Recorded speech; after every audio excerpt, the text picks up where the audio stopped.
The wind screamed through the Hindu Kush mountains like the wail of 10,000 dying souls. October 1985. Afghanistan, the kind of cold that turned breath to ice crystals before it left your lungs. Lieutenant Viktor Volkov pressed his body against the rock face. 25 years old. Spetsnaz, Soviet Union's finest. His fingers had gone numb an hour ago. He'd stopped feeling his toes sometime around dawn. None of it mattered. Not the cold, not the altitude, not the American Stinger missiles that had turned the sky into a graveyard for Soviet helicopters. What mattered was the radio transmission crackling through his headset. Alexei's voice, his brother, 2 kilometers north, under fire. Victor keyed his mic.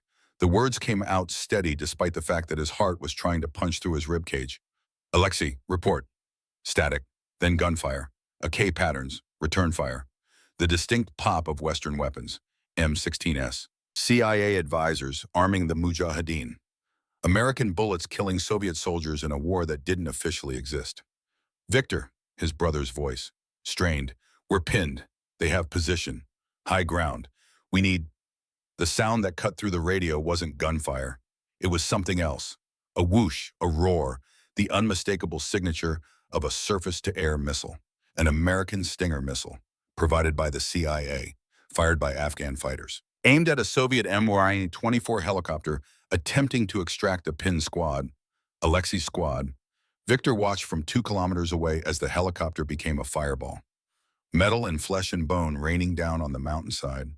No parachutes, no survivors, just smoke and screaming, and the knowledge that his brother had died because America had decided dead Russians served their interest. He stood there, watching the smoke rise, feeling something cold settle into his chest. Colder than the Afghan winter, harder than the mountain stone. 40 years, he told himself. However long it takes, America will pay. The scene shifted, the mountains remained. Different range, different time, same promise of death. Blue Ridge Mountains, North Carolina, October 2025. 40 years and 4 months since Alexei died. The wind here wasn't Afghan cold, it was warm, wet, hurricane force. But it screamed with the same promise of violence. Kira Donovan crouched behind a moss-covered boulder. 26 years old, SEAL Team 5, sniper. Her MK-11 rifle pressed against her shoulder, scope to her eye, finger resting alongside the trigger guard. Through the scope in the brief moments when rain and wind allowed visibility, she could see them. 8 men, armed, professional, moving with tactical discipline that marked them as military trained. And in the center of their formation on an improvised stretcher made from branches and a poncho, Captain Nathaniel Ashford, alive, barely. Broken leg bent at an angle that made her stomach turn. Blood soaking through his uniform in 3 separate locations. Her radio crackled. Master Chief Graham Callahan's voice. Steady, authoritative. Ghost, this is Alpha. Report status. She pressed the transmit button, kept her voice low. Alpha visual on 8 hostiles. Russian speakers. Captain Ashford alive but compromised. Serious injuries. They're moving him northeast. Request permission to engage. The pause stretched. 3 seconds. 4. An eternity when you're watching your commanding officer being carried away by armed men in the middle of a Category 4 hurricane. Negative Ghost. You are 1 operator against 8 hostiles in 0 visibility conditions. Observe only, that is a direct order. She watched through her scope as one of the men adjusted his grip on the stretcher. Captain Ashford's head lolled to the side. Even from 70 meters away, even through the range, she could see he was fading. Alpha, if I don't act now, we lose him. Ghost, you will follow orders. Observe and report. We will coordinate response when conditions allow. Acknowledge. Kira stared through the scope, at the captain who had defended her when others doubted, at the 8 men who thought they were safe because no one would be crazy enough to operate in these conditions, at the choice between the order and the mission. She thought about her father, about the choice he'd made. Alpha, I acknowledge, observe only, Ghost out. She lowered the radio, raised the rifle, started calculating wind drift and bullet drop for a shot she wasn't supposed to take. The screen went black. White text appeared. 15 years earlier, September 2010. Outer Banks, North Carolina. Hurricane Irene. Category 3. 12-year-old Kira Donovan stood in her family's living room watching her father check emergency supplies. Lieutenant Commander Sean Donovan. Coast Guard. Rescue swimmer. The kind of man who ran toward disasters while everyone else ran away. The house shook, wind gusts hitting 100 miles per hour. Rain hammering the windows so hard, it sounded like someone firing gravel from a shotgun. Sean noticed her watching, smiled. The kind of smile that said everything was under control even when the world was trying to tear itself apart outside.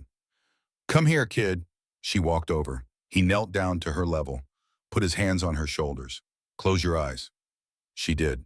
What do you hear? The wind, constant, screaming, but not constant. There was a rhythm to it. Peaks and valleys, gusts that hit like hammers, lulls that lasted maybe 30 seconds before the next wave. "The wind is changing," she said. "It was coming from the northeast. Now it's more from the east." "That's right," pride in his voice. "The eye wall is rotating as it passes. You can navigate by that if you know how to listen." He stood, grabbed his gear bag. "Storms have rules, Kira. They have patterns, rhythm. Most people just hear chaos. But if you listen, really listen, you can work with them instead of fighting them." Her mother, Dr. Patricia Donovan, looked up from her laptop. NOAA satellite imagery streaming real-time data. Hurricane researcher. She understood these systems on a molecular level. "Sean, you're teaching our 12-year-old daughter hurricane survival tactics. And someday she might need them." He turned back to Kira. "What's the most important thing to remember?" She'd heard this lesson before. Knew the answer.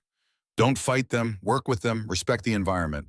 Good, and remember some things are worth going into the storm for. That's what makes the difference between surviving and living. He picked up his bag. The radio on his belt crackled. Coast Guard dispatch. Multiple families trapped by storm surge.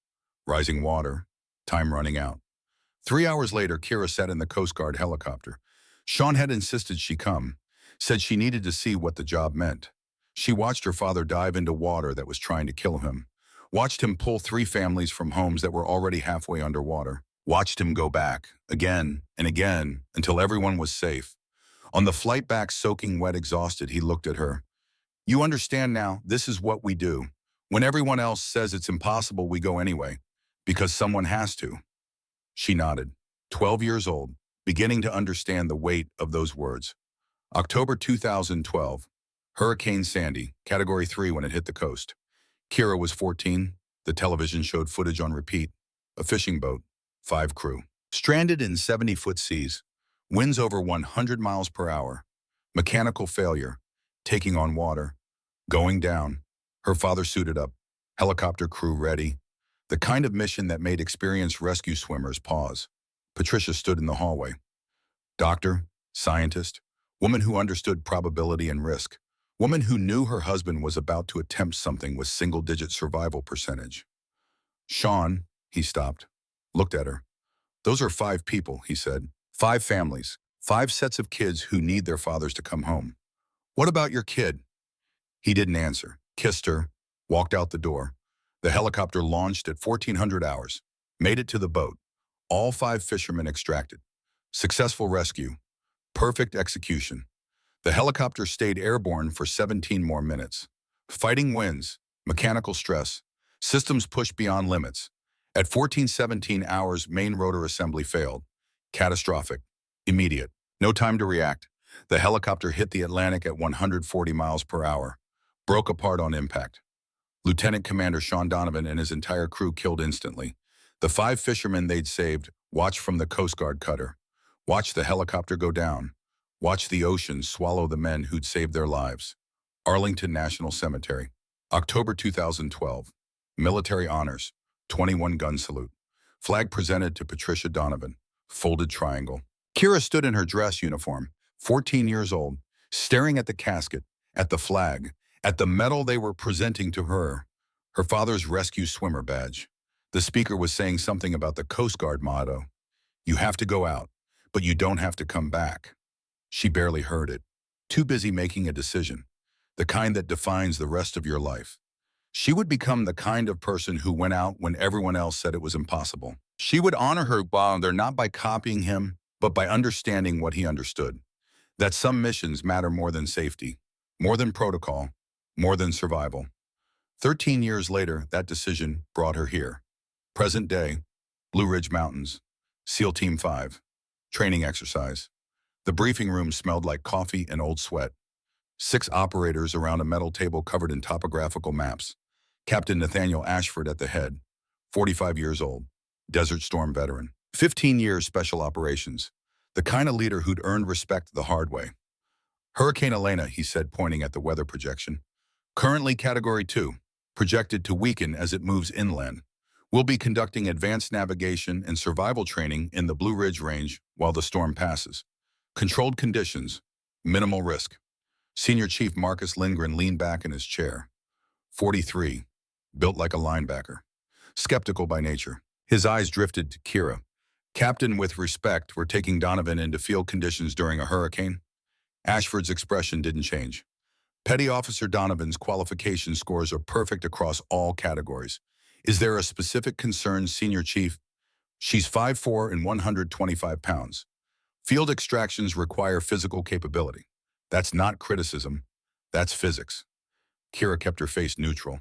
She'd heard variations of this conversation for 3 years, since she'd made it through selection, since she'd become the youngest female operator in SEAL Team 5's history.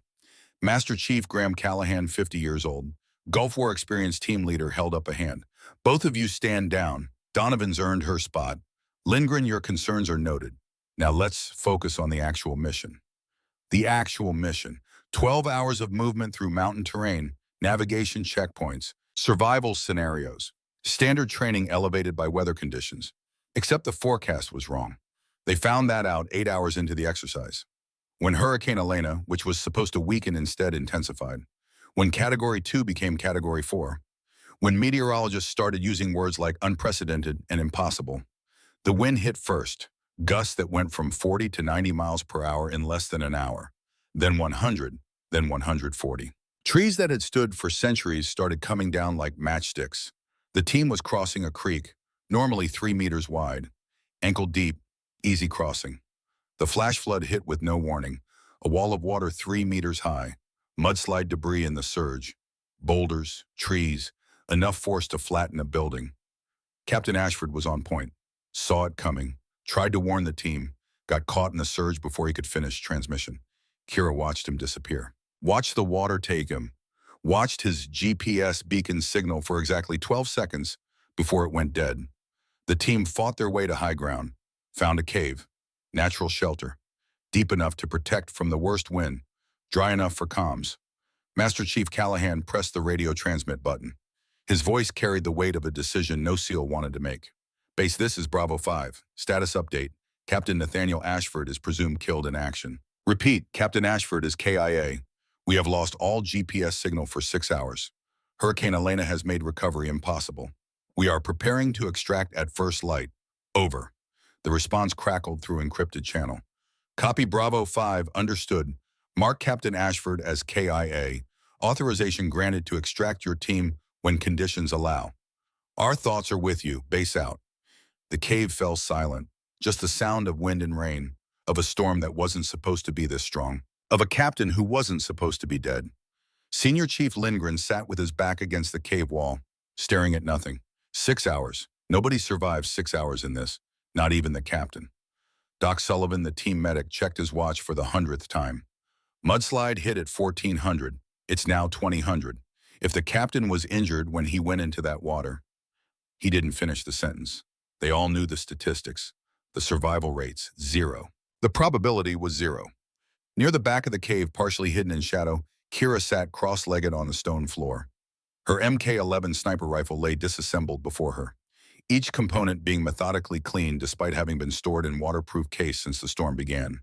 Her hands moved with mechanical precision.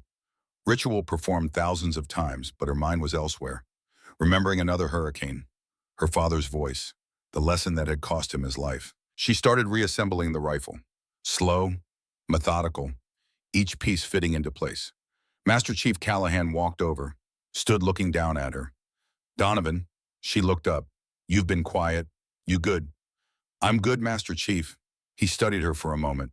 At 26, she was the youngest member of SEAL Team 5, smallest at 5'4" and 125 pounds. Auburn hair pulled back in tight bun, pale skin showing evidence of years spent in sun and salt water. Green eyes that carried a focus some teammates found unsettling. They called her Ghost because she could disappear. One moment standing next to you, next moment gone. Some said it was because she was small and quiet. Others said it was something more. an ability to read terrain and shadow and become part of the environment. Perfect qualification scores didn't lie, but skepticism remained. Lindgren stood, moved to where Callahan and Kira were talking. Master Chief, we need to discuss extraction plans. When this storm clears enough for helicopter operations, we also need to discuss, he paused, glanced at Kira. Body recovery. Callahan's jaw tightened. I know, Senior Chief. Kira's voice cut through the sound of rain. Sir, I've been analyzing terrain. Captain Ashford went into water at grid coordinates 347891. Creek flows northeast. Current velocity with flood conditions approximately 12 to 15 miles per hour. Accounting for 6 hours drift, subtracting time for obstacles, his probable location within 3-kilometer radius of grid 350895. Lindgren stared at her. Donovan, the captain, went into flash flood during Category 4 hurricane. He's not at any grid coordinates. He's dead. Her expression didn't change. Senior Chief, I'm aware of statistical probability. But if there's any chance Captain Ashford survived, he would seek high ground with natural wind protection.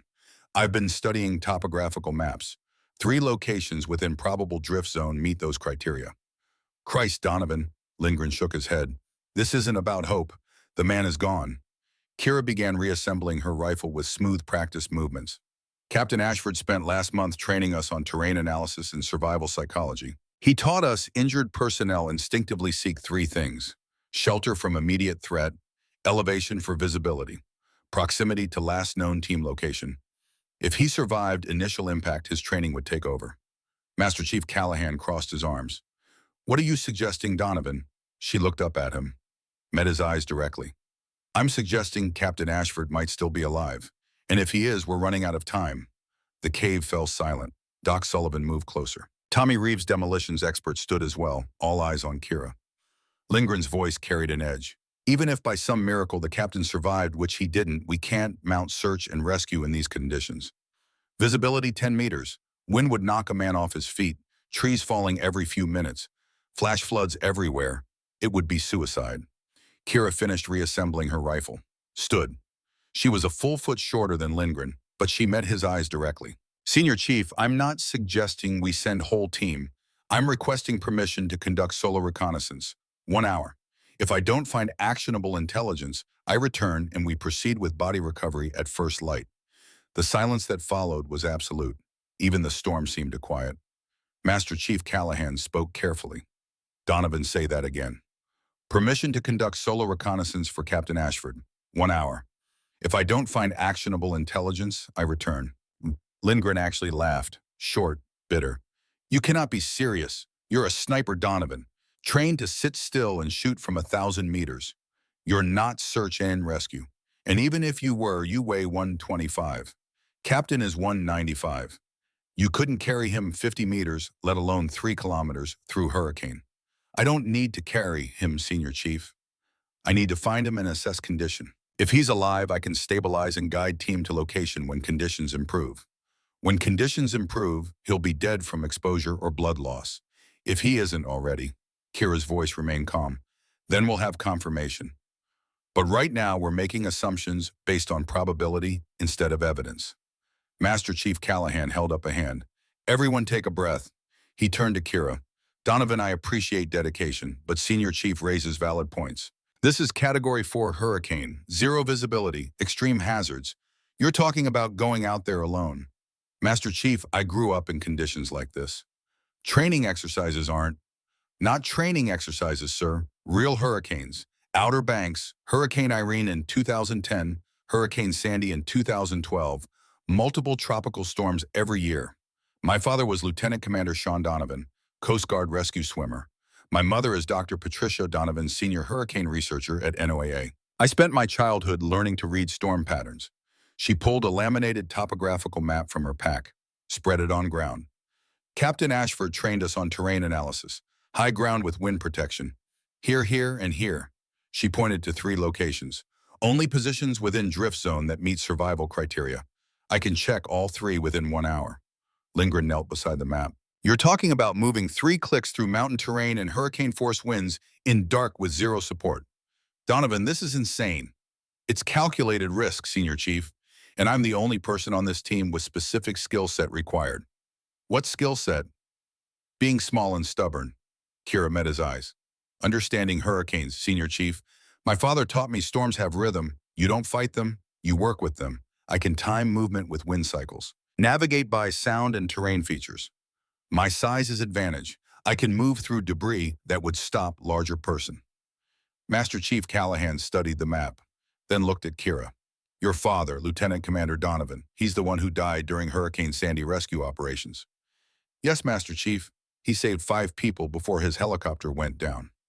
Callahan was quiet for a long moment. Rain drummed against mountainside. Thunder rolled through valley. Senior Chief, what's your assessment? Lindgren stood, jaw tight. My assessment is we would be sending one operator into death trap based on 1% chance Captain survived.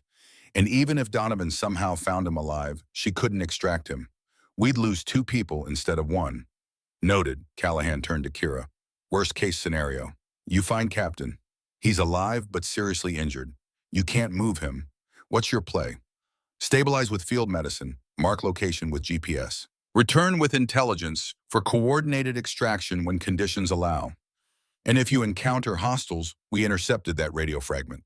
Someone else is out there. Avoid contact if possible.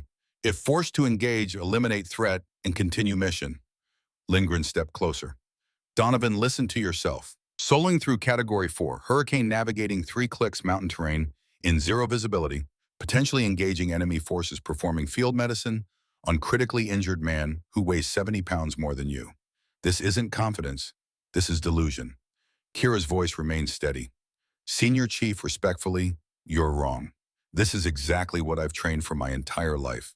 She reached into her pack, pulled out small metal badge.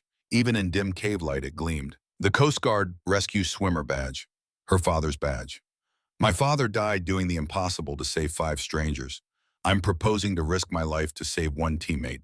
That's not delusion, Senior Chief. That's what we do. The cave fell silent again. Master Chief Callahan looked at the badge in Kira's hand, then at her face. He saw something there. Not bravado, not recklessness, certainty. He'd seen that look before. In eyes of operators who absolutely knew they could accomplish a mission everyone else thought impossible. 1 hour, Callahan said quietly. Lindgren turned sharply. Master Chief, 1 hour Donovan, you check those 3 grid locations. Radio check every 15 minutes on encrypted channel. If you miss single check, we mark you KIA and extract at first light. If you encounter hostiles, disengage immediately and return. If you find Captain deceased, return. If you find him alive but cannot safely move him, mark location and return. Are these orders clear? Crystal clear, Master Chief. And if I give direct order to abort at any point, you follow immediately. No hesitation, no heroics. Understood. Understood, Master Chief. Lindgren's voice was tight with anger. Graham, this is a mistake. We're going to lose her out there. Callahan kept eyes on Kira. Maybe, but she's right about one thing. We're making assumptions without evidence. If there's any chance Captain Ashford is alive, we owe it to him to check. He paused. Donovan, you have 1 hour starting moment you leave this cave. Not 1 minute more. Kira nodded once. She returned her father's badge to pack, began checking gear.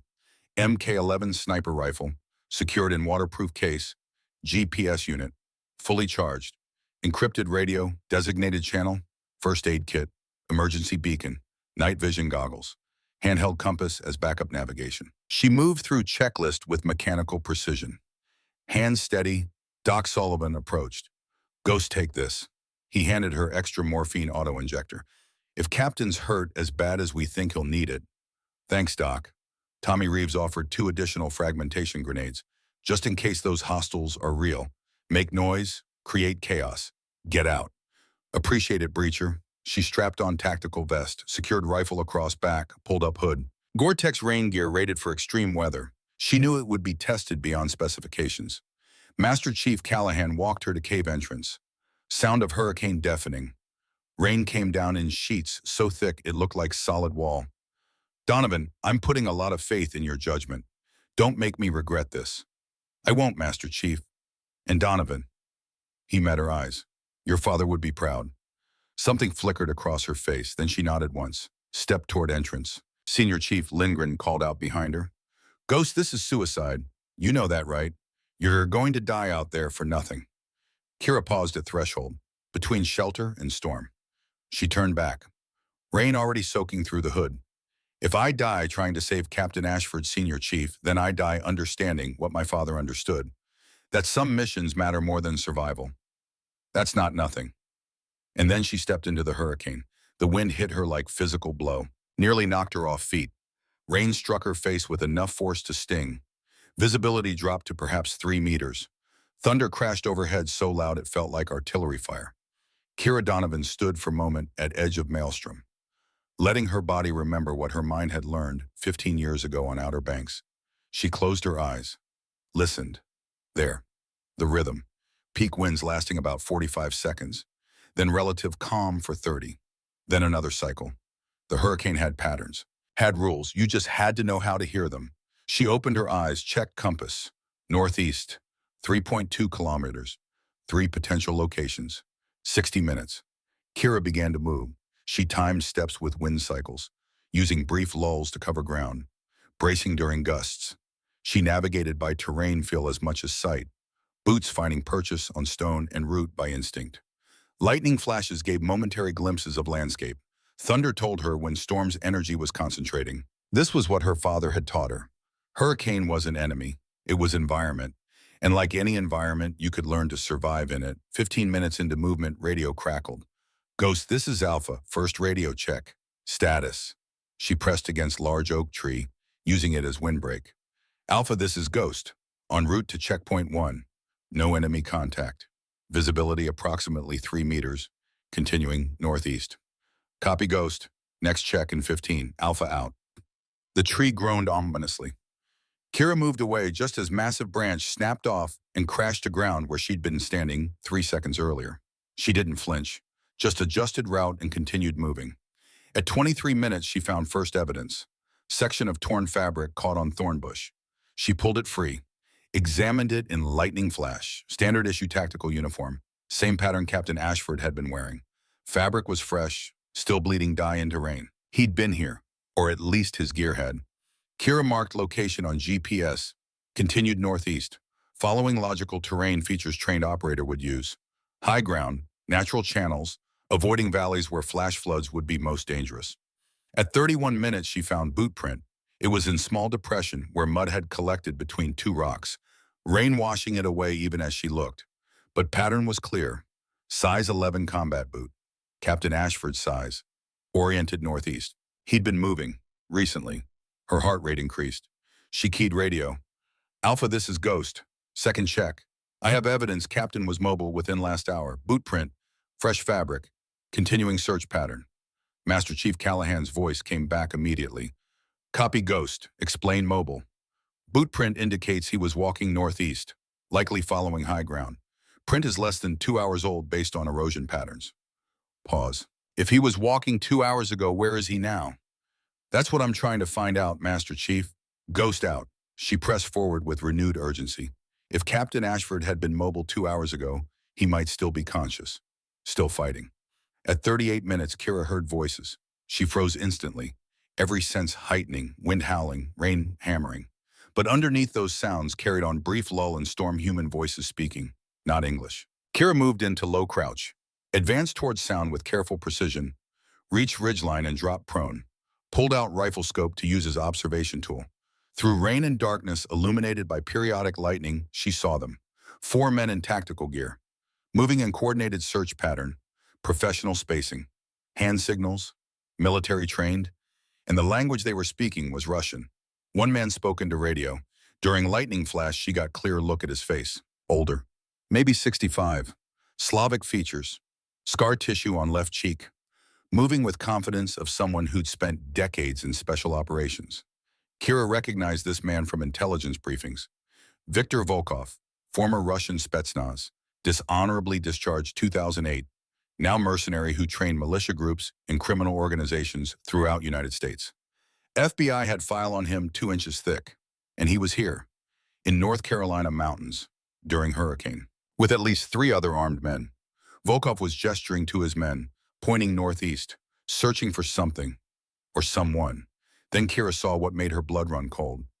One man dragging something, improvised stretcher made from branches and poncho. On that stretcher, barely visible through rain, was Captain Nathaniel Ashford. He was alive, but he was their prisoner. Kira's mind raced through tactical options: four armed men, professional training, unknown additional forces. She was alone with sniper rifle optimized for long-range engagement. The smart play was observe, gather intelligence, report back. But Captain Ashford was right there, 100 meters away, and they were moving him farther from friendly territory with every step. She thought of her father, the choice he'd made in that helicopter. Kira keyed radio, kept voice barely above whisper. Alpha, this is Ghost. Emergency traffic. Go ahead, Ghost. I have visual on Captain Ashford. He is alive, being held by four armed hostiles. Russian speakers. Leader matches description of Viktor Volkov from threat assessments. They're moving him northeast, likely to extraction point. Request immediate guidance. The pause felt like eternity. Ghost, this is Alpha. Confirm you said four armed hostiles. Affirmative. Professional tactics, military-grade equipment. Appear to be using Hurricane as cover for operation. Another pause. Longer. Ghost, you are ordered to observe only. Do not engage. Maintain visual contact and provide updates. We will coordinate response when conditions allow. Acknowledge. Kira watched as four men continued moving Captain Ashford away. Even at this distance, even in darkness, she could see he was injured. Leg bent at unnatural angle, uniform soaked with blood. How long did he have? Ghost, acknowledge the order. She pressed transmit.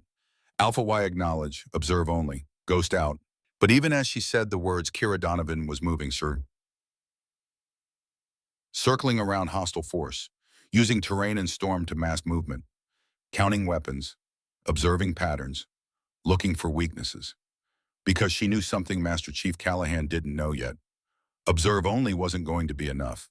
Not when Captain Ashford's life was measured in minutes. Not when four armed men thought they were alone in storm, and not when Ghost was hunting them. She reached into tactical vest, pulled out her father's rescue swimmer badge, held it for a moment, feeling weight. You have to go out, she whispered to Storm. Then she secured badge, checked rifle, began to move like Ghost she was named for. The hunt had begun. Viktor Volkov pulled tactical jacket tighter against wind. 65 years old, should have been retired, should have been in Moscow apartment drinking vodka. Instead, he was in North Carolina mountains, in Hurricane, carrying out operation that would either make him rich or get him killed. Probably both. He looked down at American officer on stretcher. Captain, special operations, perfect catch. Exactly what client wanted, test run they'd called it. Prove we can snatch U.S. military during natural disasters. Prove concept works, then scale up. Volkov didn't care about politics, didn't care about grand strategy, he cared about money. And he cared that 40 years ago, American Stinger missile killed his brother. This captain probably wasn't even born when Alexei died. Didn't matter. America killed his brother. This was equilibrium, delayed but inevitable. His radio crackled.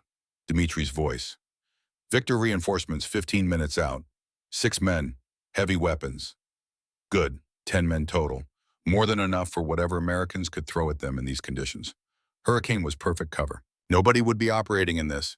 Nobody sane. He keyed Mike. Copy, maintain formation. We'll hold position at rally point and wait. Movement. To his left. Just for a second. Could have been wind. Could have been debris. Could have been something else. Volkov's hand went to rifle. Decades of training taking over. He signaled men. 2 fingers, eyes left. Possible contact. They shifted formation instantly. Professional. Ready. Nothing. Just rain and wind and darkness. Volkov relaxed slightly. Paranoia. Natural and hostile territory. He turned back to stretcher. Back to American captain worth $500,000. Who represented 40 years of waiting. He didn't see shadow that had been watching. Didn't hear footsteps that made no sound. Didn't know someone was out there. Someone small. Someone trained. Someone who understood hurricanes better than she understood her own heartbeat.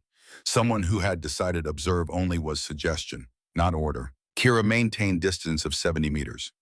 Using terrain to stay invisible, small size allowed her to move through gaps in undergrowth that would catch on larger person's gear.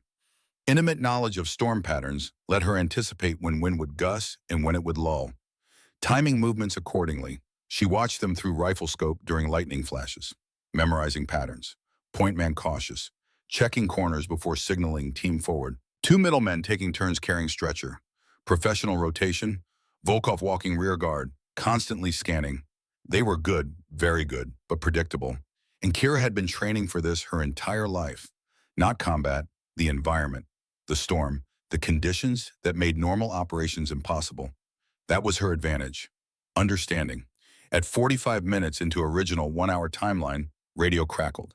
Ghost, this is Alpha. Third check, status. She pressed against moss-covered boulder, using it as cover and windbreak. Alpha continuing to track hostile force. 4 combatants confirmed. Captain appears conscious but seriously injured. They're moving to high ground, probable extraction or rally point. Distance to their position 70 meters. Master Chief Callahan's voice carried edge.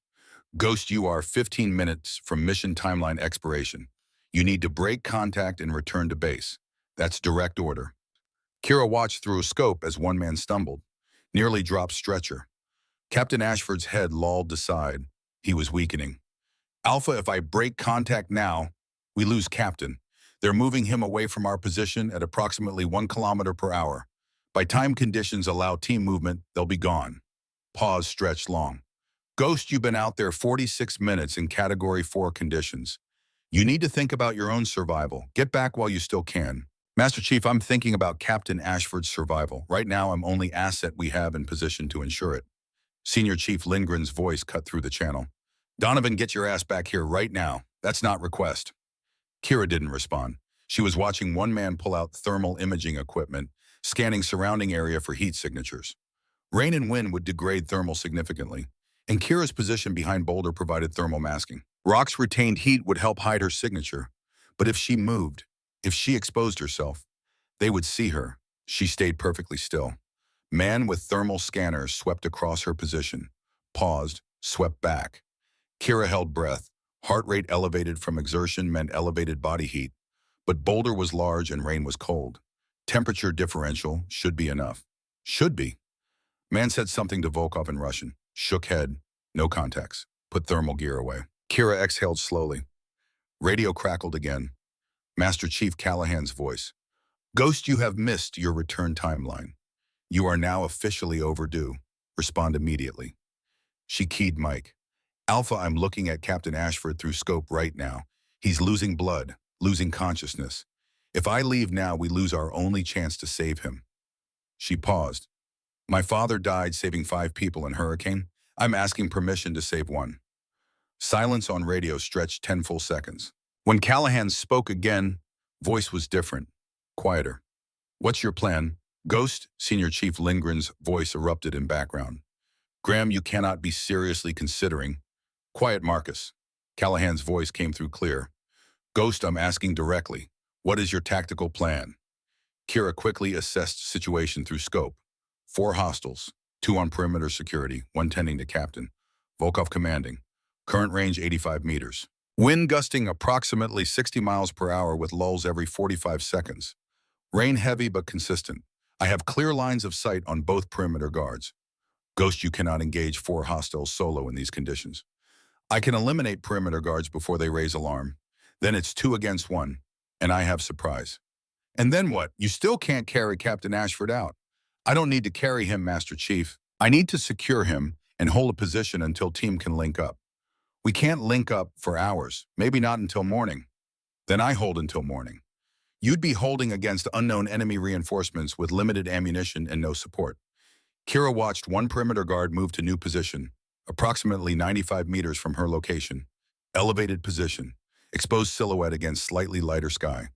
Predictable patrol pattern. Master Chief, I'm looking at tactical opportunity that won't exist in 5 minutes. These men think they're safe. They think nobody is crazy enough to be out in this hurricane. They're wrong. I'm here and I can do this. Another long pause. Senior Chief, your assessment. Lindgren's voice tight with anger. My assessment is Petty Officer Donovan is disobeying direct orders and proposing suicide mission that will result in her death and possibly compromise our entire team position when those hostiles capture her radio. We should consider her rogue operator and extract at first light. Noted. Doc your assessment as medic. How long does Captain have? Sullivan's voice grim. Based on Ghost's description of injuries, if he has compound tib fracture and significant blood loss from shrapnel wounds, he's got maybe 2 to 3 hours before hypovolemic shock becomes irreversible. That's assuming he's not bleeding internally, which he probably is. That's assuming hostiles are providing some basic care, which they might not be. So we're on clock regardless. Yes, Master Chief. If we wait until morning, we're probably recovering body. Mr. Callahan was quiet for a moment. Ghost, I'm going to ask one question, and I want honest answer. Can you actually do this? Kira thought about every hurricane she'd survived, every lesson her father taught, every hour on range perfecting craft, every moment of SEAL training that pushed her beyond what she thought possible. Yes, Master Chief, I can do this. Then do it. You are authorized to engage at your discretion. Eliminate immediate threats. Secure Captain Ashford. Hold position until we can effect link-up. We'll start moving toward your position as soon as we have sufficient visibility. He paused. Stay on comms. And Ghost. Yes, Master Chief. Don't make me regret this. I won't, sir. Ghost out. Kira settled into firing position behind Boulder. Extended rifle's bipod, locked it against stone, activated night vision scope, began calculating shot, range to first target, 95 meters. Wind gusting between 45 and 70 miles per hour from northeast. Rain heavy, consistent, target moving in patrol pattern. Approximately 1 meter lateral movement every 8 seconds. Shot was difficult, not impossible. She'd made harder shots during training, but never in Category 4 hurricane. Never with teammates' life hanging in balance. Kira controlled breathing, let heart rate settle, became aware of wind patterns, waiting for rhythm. The cycle her father had taught her. Peak winds, then lull. Perimeter guard paused at northern edge of patrol route, looking outward, away from her position, scanning for threats he didn't believe existed. Kira waited for wind to lull. Gust peaked, began to fade. Rain continued, but lateral pressure decreased. For 30 seconds, Hurricane took breath. Guard turned slightly. Profile became visible. Kira exhaled half her breath. Finger moved to trigger. Calculated wind drift. At 95 meters in 60 mile per hour, wind bullet would drift approximately 6 inches. She adjusted aim 6 inches into wind. Squeezed trigger. Suppressed rifle made sound like sharp cough, immediately swallowed by storm. Through scope, she saw guard's head snap back. He dropped instantly, falling behind Boulder he'd been standing next to. Body landed in position where other guards couldn't immediately see him. One down. Kira worked bolt smoothly, chambering another round. Shifted aim to second perimeter guard. Eastern side of position, approximately 110 meters away. This guard more alert, scanning actively, moving unpredictably. He seemed to sense something wrong. Even though he couldn't have heard shot or seen partner fall, Kira waited. Patience was sniper's greatest weapon.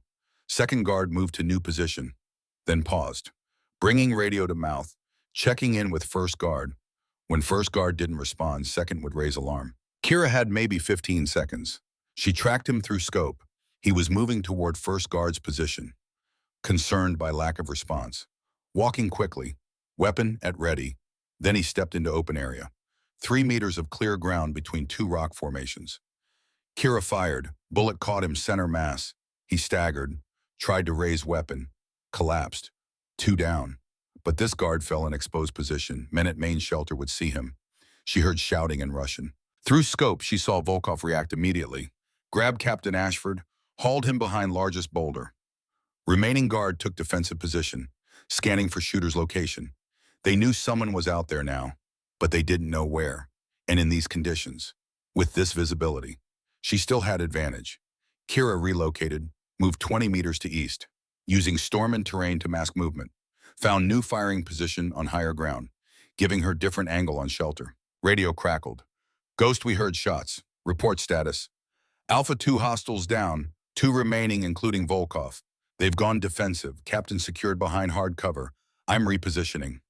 Copy. Do you need support? Negative, I have this. Ghost out. Through new vantage points, she could see remaining guard. He was good. Wasn't exposing himself. Using cover effectively. Communicating with Volkov, who was somewhere deeper in shelter. Kira needed to draw them out. She picked up rock. Threw it 40 meters to her left. It clattered against stone, creating sound that carried even through wind. Guard reacted instantly. Fired 3 rounds towards sound. Muzzle flash gave away exact position. Kira aimed and fired in one smooth motion. Guard dropped. 3 down, 1 remaining. But last one was Viktor Volkov, former Spetsnaz, man who had survived decades of combat. He wasn't going to make same mistakes his men made. She heard his voice, calling out in Russian-accented English. American sniper. Very impressive. You killed 3 of my men in Hurricane. This is professional work. Kira didn't respond, scanning shelter through scope, looking for any exposure, any opportunity. I know you can hear me, Volkov continued. You are SEAL, yes. You are here for your captain. I respect this. Is honorable. She repositioned again, moving to spot where she could see different angle. I make you offer, Volkov called out. You leave now. I let your captain live. You stay, I kill him. Is simple choice. Through gap in rocks, Kira caught glimpse of movement. Volkov was shifting position, and he had Captain Ashford with him, using Captain as human shield. I count to 10, Volkov shouted. If you don't show yourself, I shoot your captain. 1, 2, 3.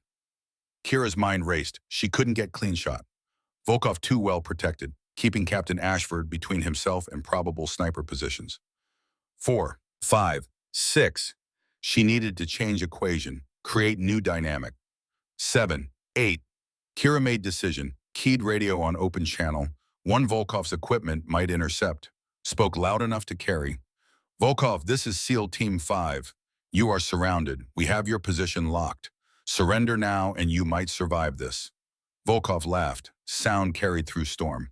Clever, but I am not fool. If you had full team, you would have assaulted already. You are alone, one person. Very skilled person. But alone. He was right, and he knew it. 9. Kira's finger on trigger. But no shot. Captain Ashford's life measured in seconds. 10. She heard gunshot. Single round. Her heart stopped, but then she heard Captain Ashford's voice, weak but clear.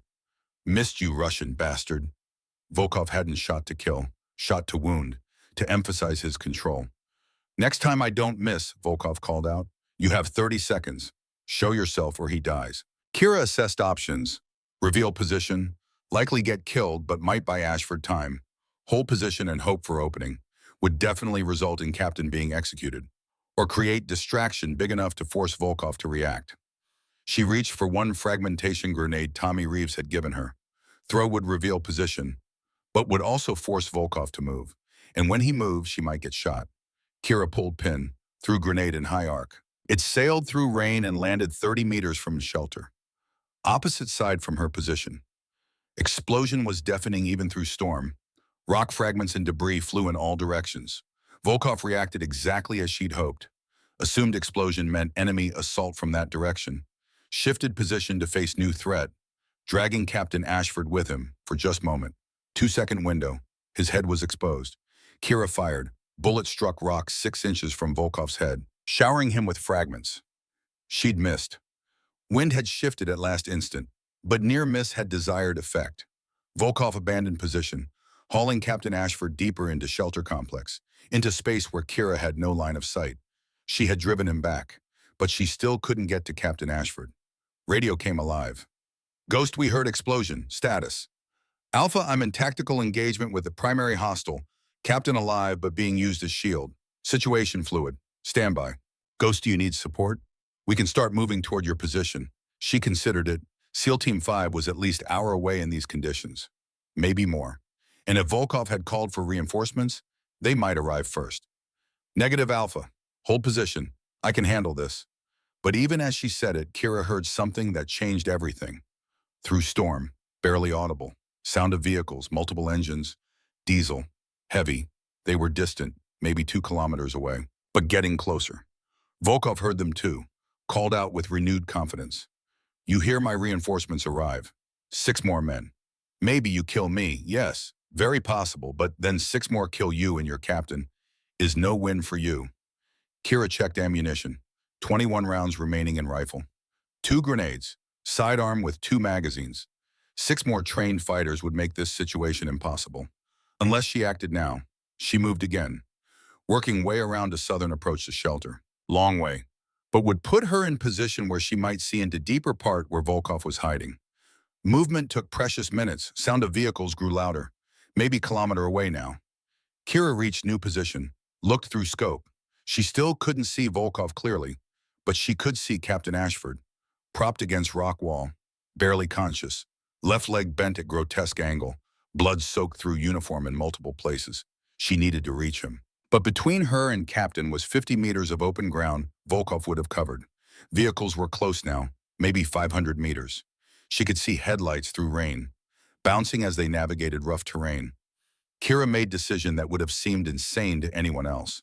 She was going in, not with careful sniper precision, not with tactical patience.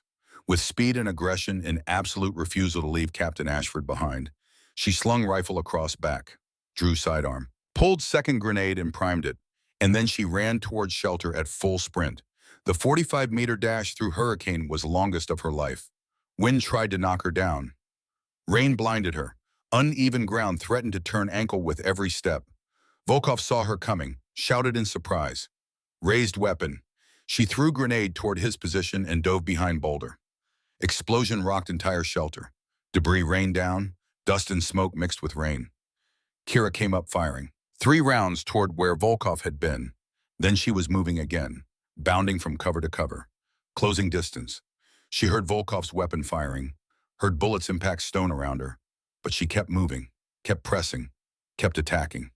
She reached shelter entrance and swept inside. Weapon up, scanning for targets.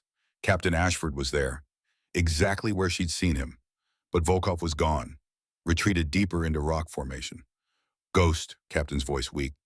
That you, duh? Yes, sir. I'm getting you out of here. Volkov, he's still?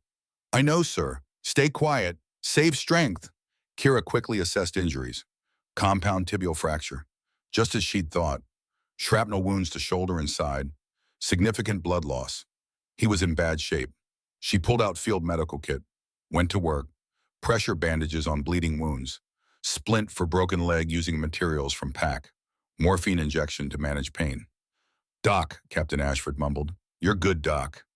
I'm not Doc, sir. I'm Ghost. I'm Sniper. But I'm going to patch you up anyway. While she worked, she kept pistol within reach, attention on deeper recesses of shelter. Volkov was back there somewhere. Wounded maybe, definitely angry, and his reinforcements would arrive in minutes. She keyed radio. Alpha, I have secured Captain Ashford. He's alive but critical. I'm administering first aid now. Master Chief Callahan's voice came back with unconcealed relief. Ghost, that's outstanding work. What's your situation? Primary hostile still active but retreated into shelter. 6 additional hostiles inbound via vehicle. ETA approximately 3 minutes. I need immediate extraction guidance. Stand by. Kira continued working on Captain Ashford's wounds. She could hear Volkov moving in darkness. Could hear him speaking Russian into radio, probably updating reinforcements. Vehicles stopped somewhere close. She heard doors opening, voices calling out in Russian. Alpha, they're here. I need that guidance. Ghost, we're moving to your position. But we're at least 40 minutes out. Can you evade and hide until we arrive?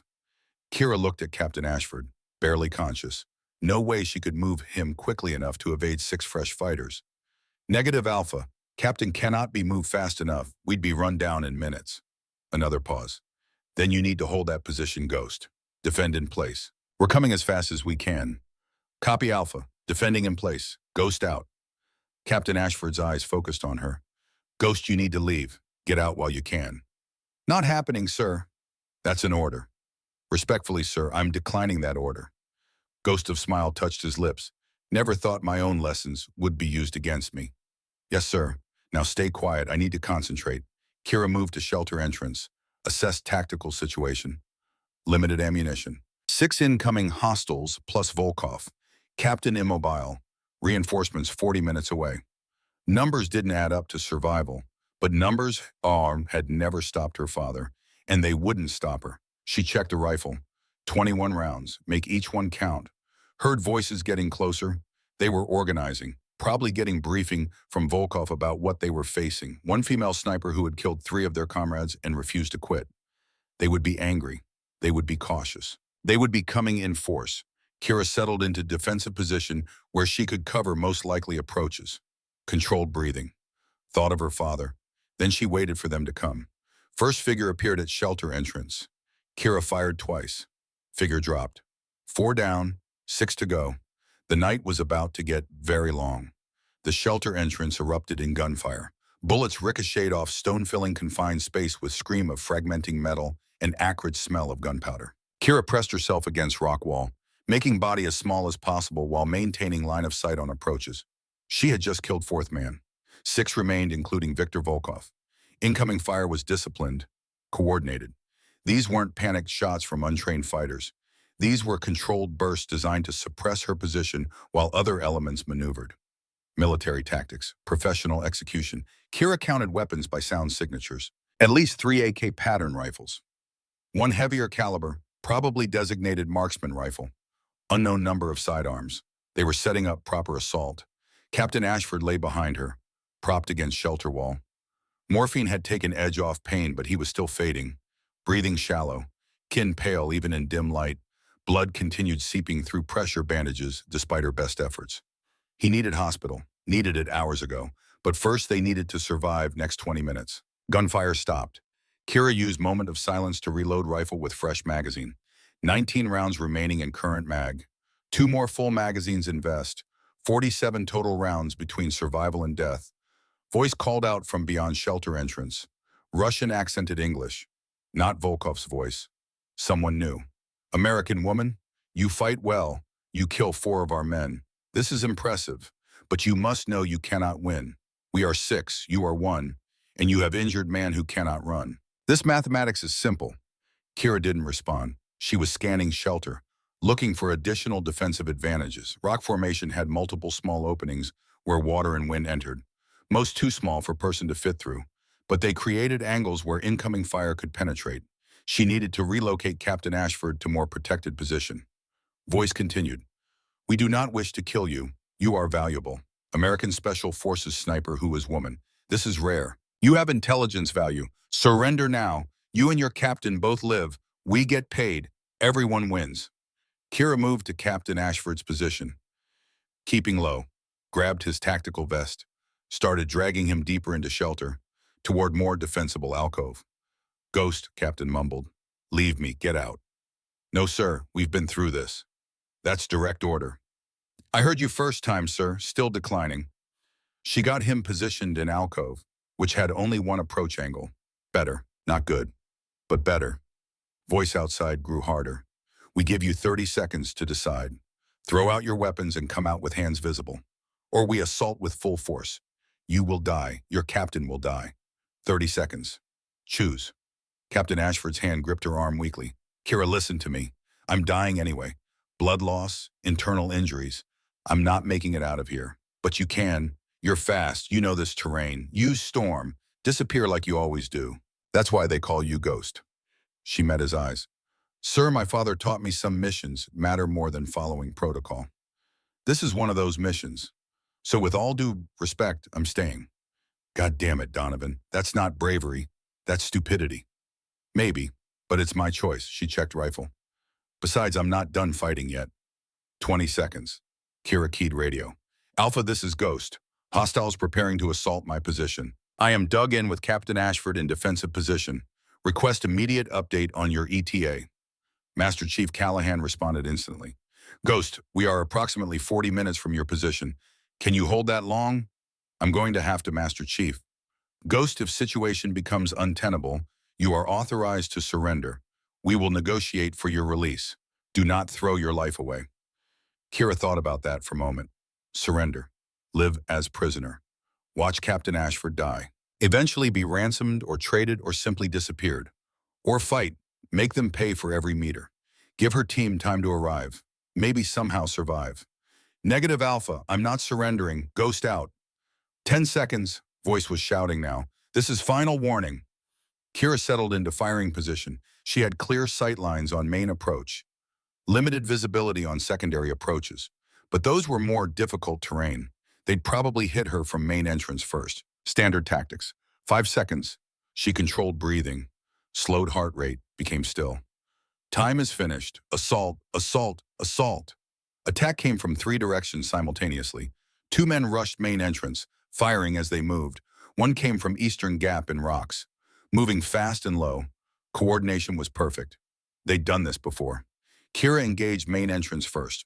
2 quick shots. Lead attacker went down with bullet through throat. Second attacker dove for cover. Returning fire. She swiveled to eastern approach. Fighter there was almost through gap. She fired 3 times. First shot missed. Second caught him in shoulder, spinning him. Third hit center mass. He fell. 5 down, 5 to go. But second man at main entrance was now laying down suppressive fire while another fighter bounded forward. Classic fire and movement. Kira couldn't engage bounding fighter without exposing herself to suppressive fire. She was pinned. Bounding fighter reached entrance. Threw something. Kira recognized it instantly. Flashbang grenade. She squeezed eyes shut, opened mouth, trying to mitigate effects. Grenade detonated with sound like end of world. Even with eyes closed, flash was blinding. Concussive wave felt like being hit in head with hammer. Ears rang, vision swam, balance gone. She heard footsteps entering shelter. Multiple attackers. They were coming. Training took over. Even disoriented, even half blind. She brought rifle up, fired toward sound. 1 round, 2, 3. She heard scream, body hitting floor. She'd hit someone, but there were more. They were inside her defensive perimeter now. Close quarters, range where sniper rifle became liability instead of asset. Figure loomed out of darkness. Kira swung rifle-like club, connected with something, heard grunt. Then someone grabbed rifle, tried to wrench it away. She let go, transitioned to sidearm, drew and fired in one motion. Figure dropped, 6 down, 4 to go. Her hearing was returning. She could hear Captain Ashford shouting something. Couldn't make out words over ringing. Another attacker came from her left. She spun, fired, missed, fired again, hit him in leg. He went down screaming. 7 down, 3 to go. But her slide locked back. Empty magazine. And before she could reload, someone hit her from behind. Impact drove her to ground. Pistol skittered away across stone floor. Weight landed on her back. Hands grabbed arms, trying to pin them. She twisted, using size and flexibility to slip partially free. Drove elbow back into something soft. Felt grip loosen. She rolled, created space. Hand found knife. KA bar came free of sheath with whisper of steel on kydex. Attacker came at her again. She saw his face in lightning flash. Young, maybe 25. Determined. He grabbed for knife hand. She let him think he had control, then pivoted. Using his momentum against him, blade found his inner thigh. Femoral artery opened. He stumbled back. Already dying. 8 down, 2 to go, plus Volkov wherever he was. Kira scrambled for pistol, found it, loaded fresh magazine. Hands were shaking. Adrenaline and exhaustion and lingering effects of flashbang. Shelter had gone quiet. 2 remaining attackers were reassessing. They'd come in expecting to overwhelm single defender. Instead, they'd lost 3 more men in less than 60 seconds. Kira moved back to Captain Ashford's position. He was staring at her with wide eyes. How did you seal training, sir, and refusing to quit? She checked his bandages, still seeping blood, but no worse. Stay here. Stay quiet. Where are you going? To finish this. She moved toward shelter entrance, every sense heightened. 2 attackers left, plus Volkov. But where were they? Radio crackled. Master Chief Callahan's voice. Ghost, we heard sustained gunfire. Report status. She whispered into Mike. Alpha, I've engaged and eliminated multiple hostiles. Estimate 2 to 3 remaining. Still holding position with Captain Ashford. Jesus Christ, Ghost. Hold on. We're coming as fast as we can. Copy Alpha. Ghost out. Sound from deeper in shelter. Scrape of boots on stone. Kira moved toward it. Pistol up, finger on trigger. Shelter branched into 3 separate chambers. Sound had come from middle chamber. She approached carefully, using every piece of cover. Checking corners. The chamber was empty. No, not empty. There was blood on floor. Trail leading deeper. Someone wounded had retreated this way. She followed blood trail into narrow passage. Passage opened into larger chamber. And there, in dim light, filtering through cracks in rock, she found Viktor Volkov. He was sitting with back against wall. Blood soaked his left side. One of her rounds must have hit him during assault. His weapon lay on ground 3 meters away, out of reach. But he was smiling. Impressive, he said in Russian accent. Very impressive. You kill 8 of my men. You are small woman, but you fight like entire squad. Kira kept pistol trained on him. Where are the other 2? They run. When they see you kill Dmitri and Pavel in dark, they decide this is not worth money. Smart men. He coughed. Blood appeared on lips. I am not so smart. I stay. Professional pride. He gestured weakly at wound. And I think I cannot run far with this. So I wait. I meet Ghost who killed my men. Kira moved closer. keeping pistol steady, kicked his weapon farther away. Volkov laughed, then winced in pain. Careful. Professional to end. I respect this. He studied her face. Your father. He was soldier. Coast Guard rescue swimmer. He died saving people in hurricane. Volkov nodded slowly. This explains much. You come from warrior family. This is in your blood. He coughed again. I am also from warrior family. Soviet Navy, then Spetsnaz. 30 years of war. And I die in American mountains. Shot by girl who weighs 56 kilos. Fate has sense of humor. His breathing was becoming labored. Kira could hear fluid in lungs. Punctured lung. He was right. He didn't have long. Volkov, why were you here? What was mission? We were hired. Money from does not matter. Now who hired us? We were to take American military personnel during storm. Use as leverage. Simple job. Good money. He laughed. Blood bubbled from mouth. But we did not expect Ghost and Hurricane. Did not expect someone who understands storms like you do. This was our mistake. His eyes started to lose focus. He reached into pocket. Slowly. Kira's pistol followed movement. He pulled out photograph. Showed it to her. Young woman, maybe 23 years old, standing in front of Moscow State University. Smiling. Dark hair. Volkov's eyes. My daughter, Irina. Moscow, will you? He coughed violently. Will you make sure she gets this? Tell her I paid part as soldier. Not criminal. She is all I had left. Kira looked at photo, at man who had tried to kill her commanding officer, at father who wanted his daughter to have one last memory, at complexity that war always brings. I'll make sure she gets it, and I'll tell her you died as warrior. That much is true. Volkov's head slumped forward. Breath left his body in long rattling sigh. Viktor Volkov was dead. Kira stood there for a moment, looking at man she'd killed. Professional, father, man who'd made choices that led him to this moment.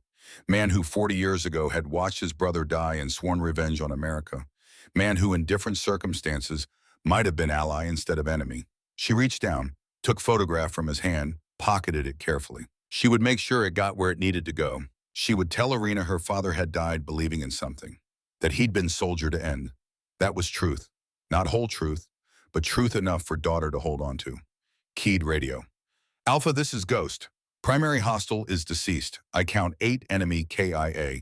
2 fled area. I'm returning to Captain Ashford's position now. Copy Ghost. Excellent work. We are 25 minutes from your position. Hold tight. 25 minutes. They'd been through hell, but they just needed to hold for 25 more minutes. Kira returned to alcove where she'd left Captain Ashford. He was still conscious. Barely. Did you get him? Yes, sir. It's over. Threat is neutralized. Good. That's good. His eyes focused on her face. Ghost, Kira, what you did tonight. Coming out here, finding me, fighting off 8 armed men by yourself in Category 4 Hurricane. That's most extraordinary thing I've witnessed in 23 years military service. Sir, don't say you were just doing your job. You went so far beyond Call of Duty that Call of Duty is dot on horizon behind you. He gripped her hand weakly. When we get back, I'm recommending you for Navy Cross, and I'm going to make sure every single person who doubted you knows exactly what you accomplished. You didn't just save my life, you proved something that needed proving. Or Kira felt something in her chest tighten. Thank you, sir. Thank you, Ghost, for understanding what my lessons really meant, for refusing to leave me behind. They sat in silence for a while, listening to storm. It was weakening. Wind had dropped from Category 4 to Category 2. Worst had passed, just like everything else. Worst always passes eventually. You just have to survive long enough. 22 minutes later, she heard voices outside shelter. American voices. SEAL voices. Ghost Captain Ashford, call out your position, Kira shouted back. In here. We're in back chamber. Friendlies coming out. She helped Captain Ashford to his feet, supporting most of his weight. Together they made their way towards shelter entrance. First person through entrance was Master Chief Graham Callahan. His face showed mix of relief and disbelief when he saw them. Jesus Christ, you're both alive. Yes, Master Chief, mission accomplished. Behind Callahan came Senior Chief Marcus Lindgren. He stopped dead when he saw bodies scattered throughout shelter. 8 dead men, evidence of battle that should have been impossible. Donovan, he said quietly, what the hell happened here? I completed my mission, Senior Chief. That's what happened. Doc Sullivan rushed forward, took over Captain Ashford's care. Quickly assessed condition, started calling for medevac helicopter that was now able to fly in weakened storm. Tommy Reeves walked through shelter, checking bodies, securing weapons. Ghost, you did all this by yourself. Yes. Holy hell. Master Chief Callahan pulled Kira aside while team worked. Ghost, I need you to walk me through exactly what happened, from moment you left our shelter to now. Kira gave him concise after-action report. Tracking, observation, decision to engage, firefight, assault on her position, close quarters battle, Volkov's death. Callahan listened without interrupting. When she finished, he was quiet for a long moment. Petty Officer Donovan, you disobeyed direct orders. Yes, Master Chief, I did. You engaged numerically superior force against explicit instructions to withdraw. Yes, Master Chief. You conducted solo assault on fortified position with no backup and no support. Yes, Master Chief. And you somehow managed to eliminate 8 enemy combatants, save Captain Ashford's life, and survive with only minor injuries. Kira looked down at herself, uniform torn and bloody, hands scraped raw, face bruised from close quarters fighting. Minor might be generous, Master Chief. Callahan shook head slowly. Ghost, what you did tonight was either most brilliant tactical operation I've ever witnessed or most reckless. I haven't decided which yet. Can it be both, Master Chief? Ghost of Smile touched his face. Yeah, I think it can. He put the hand on her shoulder. You saved his life. He was dead if you hadn't done what you did. So while I should probably write you up for disobeying orders, I think instead I'm going to recommend you for highest valor decoration this nation can bestow. Senior Chief Lindgren approached them. His face was difficult to read. Donovan, I owe you an apology. Senior Chief, you don't. Yes, I do. I told you this was suicide. I told you that you would die out here for nothing. I questioned your abilities, your judgment, your right to be on this team. He took breath. I was wrong about everything. Kira met his eyes. Senior Chief, you had legitimate tactical concerns. Numbers didn't support success. On paper, this mission was impossible.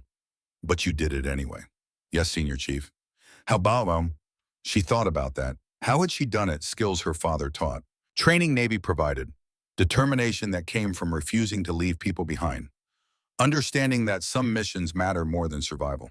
I didn't think about numbers, Senior Chief. I just thought about mission. Get to Captain Ashford. Keep him alive. Hold position until help arrived. One step at time, one shot at time, one decision at time. Lindgren nodded slowly. From this moment forward, Donovan, you have my complete respect and complete trust. And if anyone on any team ever questions whether you belong, they'll answer to me. You're not just SEAL, you're kind of SEAL rest of us measure ourselves against. Helicopter arrived 43 minutes later. Storm had weakened enough for safe flight operations.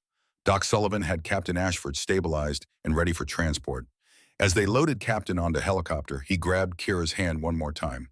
Ghost, thank you for everything. Just following your example, sir. You taught us terrain analysis and survival psychology. I applied lessons. I taught you tactics and procedures. But what you did tonight that came from somewhere else, that came from who you are. Your father would understand. You honored his memory not by copying him, but by understanding what he understood. He smiled weakly. Some missions matter more than following orders. Helicopter lifted off into breaking storm. Kira watched it disappear into clouds, carrying Captain Ashford to medical care that would save his life. Walk back to base took 4 hours through hurricane's aftermath. Trees down across every path, streams swollen to rivers, mud and debris everywhere. But team moved together. And for first time, Kira felt like she was truly part of that team. Not outsider, not one who had to constantly prove herself. Just another SEAL who had done her job. When they finally reached Operations Center, word of what had happened had already spread. Personnel stopped what they were doing to watch SEAL Team 5 walk in, to see a young woman who had walked into Category 4 hurricane and come back with her captain. Debriefings lasted for hours. Intelligence officers wanted every detail about Viktor Volkov and his operation. Command wanted to understand tactical decisions. Medical personnel needed to examine Kira's injuries. Through it all, Kira remained calm and professional. She answered every question. She walked them through every decision point. She showed them on maps exactly where everything had happened. When they mentioned Volkov's daughter, she pulled out photograph, explained his final words, said she would ensure it reached Moscow through proper channels, that even enemies deserve dignity in death. The intelligence officer nodded, respected that. But when they finally let her go, when she finally made it to her quarters, she sat on her bunk. And for first time in 14 hours, she let herself feel weight of what had happened. She had killed 8 men, watched them die, taken lives in close quarters combat that was brutal and personal. She pulled out her father's rescue swimmer badge, held it in her hands. "Dad," she whispered, "I did it. I brought him home, just like you taught me." She thought she would cry. Thought emotional release would come in tears. But instead she felt something else. Quiet certainty. Deep knowledge that she had done what needed to be done. That she had honored her father's memory in most meaningful way possible. She had refused to leave someone behind. She had walked into hell and brought them home. And she had proven beyond any doubt that she belonged. 3 days later, Captain Nathaniel Ashford was upgraded from critical to stable condition. Doctors said he would make full recovery. Compound fracture was healing. Blood loss had been replaced. He would walk again. He would lead again. And his first request when he regained full consciousness was to see Petty Officer First Class Kira Donovan. When Kira entered his hospital room, he was sitting up in bed, leg in cast, shoulder bandaged, but eyes clear and focused. "Go sit down." She sat in chair beside bed. "I've spent last 3 days thinking about what happened in those mountains," he said. "About choice you made, risk you took, enemy you defeated." He leaned forward slightly. "I spoke with Master Chief Callahan. You're being recommended for Navy Cross. Do you understand what that represents?" "It's high honor, sir. It's second highest decoration for valor in United States military. It's given for extraordinary heroism in combat, and in your case, it's completely deserved." He smiled. "But I want you to understand something, Ghost. This medal isn't just about what you did in those mountains. It's about what you represent. You represent future of naval special warfare. You represent evolution of what it means to be warrior. Not size, not strength, but competence, determination, refusal to quit." Kira felt weight of those words. "Sir, I didn't do this to make statement. I did it to save your life." "I know, that's what makes it meaningful. You weren't trying to prove anything. You were just doing your job, at highest possible level." He extended hand. "Thank you, Ghost, for bringing me home." She shook his hand. "Anytime, sir." 4 months later, Kira stood in dress uniform at Naval Amphibious Base Coronado. Ceremony was formal, official, tended by senior leadership from across naval special warfare. Citation was read aloud. "For extraordinary heroism and conspicuous gallantry in action against armed enemy while serving with SEAL Team 5 during combat operations in Blue Ridge Mountains, Petty Officer Donovan displayed exceptional courage, tactical proficiency, and unwavering dedication to her teammates under most adverse conditions imaginable." Navy Cross was pinned to her uniform by Secretary of Navy himself. Her mother stood in audience. Dr. Patricia Donovan, tears streaming down face, holding her late husband's Coast Guard medal. SEAL Team 5 stood in formation, every member present to witness one of their own receive nation's recognition. And Senior Chief Marcus Lindgren, who had once questioned whether she belonged, stood at attention with pride written across his face. After ceremony, after official photos and handshakes and congratulations, Kira found quiet moment alone. She walked to beach, still in dress uniform, looked out at Pacific Ocean. She pulled out her father's rescue swimmer badge, held it up to catch sunlight. "We did it, Dad," she said quietly. "We brought him home." Wind carried her words away. Waves continued their eternal rhythm. And Kira Donovan Ghost, who walked through hell, stood there feeling something she hadn't felt in 14 years since her father died. Peace. She had honored his memory. She had proven herself. She had saved life when everyone said it was impossible. And she had done it not by being biggest or strongest, but by being exactly who she was. Daughter who learned from her father. Student who learned from teachers. SEAL who refused to quit. 1 year later, Kira stood on beach at sunrise. Chief Petty Officer chevrons on uniform. 27 years old. Youngest female CPO in SEAL history. She'd been assigned to Naval Special Warfare Development Group. Her extreme weather operations doctrine was now required training for all SEAL candidates. Captain Ashford had returned to full duty and personally recommended her for Team 6 selection. Young trainee approached. 22 years old. Female. Uncertain. "Chief Donovan, they say someone my size can't handle field operations." Kira looked at her, saw herself years ago, heard same doubts. "Good," she said. "Then they won't see you coming." She pulled out her father's rescue swimmer badge, held it to catch morning light. Legacy wasn't in medals. It was in this moment, passing forward what her father had taught her. You have to go out when everyone says impossible. And if you're good enough, if you refuse to quit, you come back. Trainee ran to join others. Kira watched her go, then turned toward training grounds. She thought about Volkov, about photographs she'd sent to Moscow with letter explaining his father had died as soldier, about complexity that war always brings, about enemies who in different world might have been allies. She thought about her father, about choice he'd made in that helicopter, about understanding finally that legacy isn't about repeating past. It's about honoring principles in your own way, ready for whatever came next.